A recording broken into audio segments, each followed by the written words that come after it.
प्रभु मैं तेरा तेरा तेरा, तू मेरा मेरा मेरा, मैं तेरा तेरा तेरा, तू मेरा मेरा मेरा। ईश्वर सार है, ये सत्संग सुन के ही चाहे लगता है, पर ये विचार आना ये भी तो उसकी कृपा के बिना संभव नहीं है ना। उसकी कृपा है तभी विचार आता है।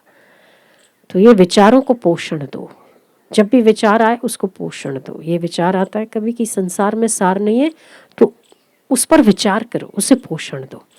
जैसे हम बच्चा कोई काम करता है ना, तो बहुत अच्छा काम करता है तो हम उसे शाबाशी देते हैं, वक्त देते हैं उसको देखने का। वो कोई प्ले करता है या वो कोई ऐसी एक्टिविटी करता है तो उसे उसे उसे पता है कि मेरे मम्मी पापा देख रहे हैं, तो और ज़्यादा अच्छे से करने की कोशिश करता है। और उसके बाद हम उसको अप्रिशिएट करते हैं, बेटा बहुत खूब, बेटा शाबाश, बहुत अच्छा।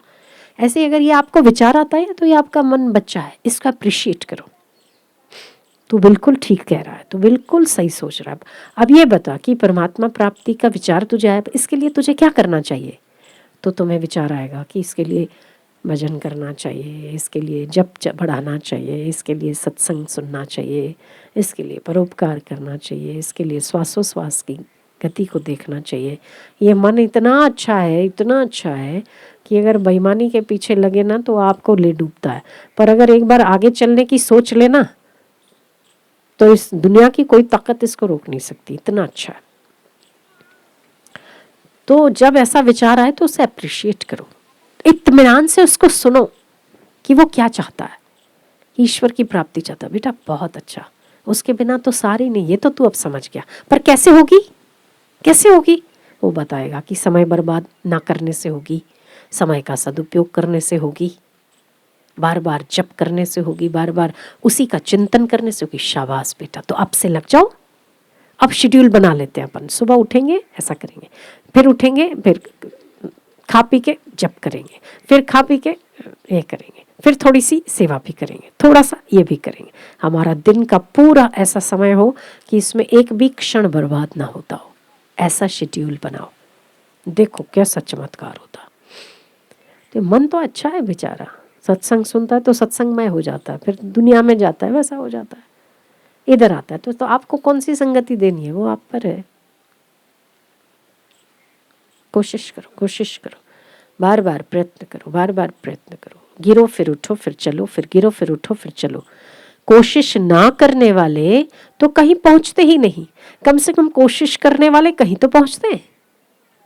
माँ बाप जब देखते हैं कि बच्चा बहुत कोशिश करता है तो आ जाओ मेरे लाल, उठा के गले से लगा लेती है। पर अगर बच्चा पड़ा रहे, कुछ कहे ही ना, तो माँ क्यों देखेगी उसको? तो आप भी गिरते हैं ना, विकारों में गिरते हैं, फिर से उठो, कोशिश करो। कोशिश करोगे तो माताओं की माता भी परमात्मा हाथ फैलाकर गोदी में उठा लेगी, आपकी सारी कोशिशें खत्म हो जाएगी। वहीं कोशिश कामयाब होती है। प्रयत्न करो, यत्न करो। किसी और चीज़ की इच्छा होती है, फिर से उसको याद दिलाओ कि आप और मिल जाएगा, फिर भी तो सब अधूरा है। इससे तो ऐसा पालो कि आदमी पूरा हो जाए, सब कुछ मिल जाए। परमात्मा की इच्छा करो, ईश्वर प्राप्ति की इच्छा करो, झूठ में सही कल सच में हो जाएगी। कोशिश कामयाब होती है। कोशिश करो, कोशिश करो, प्रयत्न करो, यत्न करो, चलते रहो, चलते रहो, चलते रहो। तो अच्छा है, ये विचार आना भी सौभाग्य की बात है, ये विचार आना भी ईश्वर की अनुकंपा है। ईश्वर की कृपा के बिना तो ऐसा विचार भी नहीं आता। और अब विचार आया है तो उसको बल दो, विचारों को बल देना आपका काम है। मोटिवेट करो अपने ही मन को, भाई बिल्कुल सही कह रहा है तू, अब समझा इस बात को बेटा, इतने वर्षों के बाद। पर कोई नहीं, अभी तो बहुत नहीं गई है, अभी भी आपके हाथ में है। करो, पुरुषार्थ, प्रयत्न करो, उसे लगने दो कि ये मेरे लिए यत्न करता है। बस बस तन तोड़ यत्न करो, गिर जाओ फिर से पुकारो, फिर से रो। मेरा मन ऐसे कैसे भटक रहा है, इतने जन्मों से भटक रहा है, अभी भी तो भटक ही रहा है, अभी भी ठहराव नहीं आया। क्यों ठहराव नहीं आया? क्यों तेरे से अपनापन नहीं हुआ, संसार से हुआ? कोशिश, उसे होने दो, उसे उठने दो कि ये मेरे लिए कोशिश कर रहा है। बस उसे हो जाएगा ना, सब काम हो जाएगा। माँ को पता होना चाहिए कि मेरा बेटा मेरी ओर आने का यत्न कर रहा है, कोशिश कर रहा है। माँ क्या करती है? जाएगी, एक हाथ से उठा लेगी, गले से लगा लेगी, उसकी सारी कोशिशें खत्म। वो लाख कोशिश करे तो माँ तक नहीं पहुंच सकता, पर माँ चाहे तो सेकंड का भी काम नहीं है।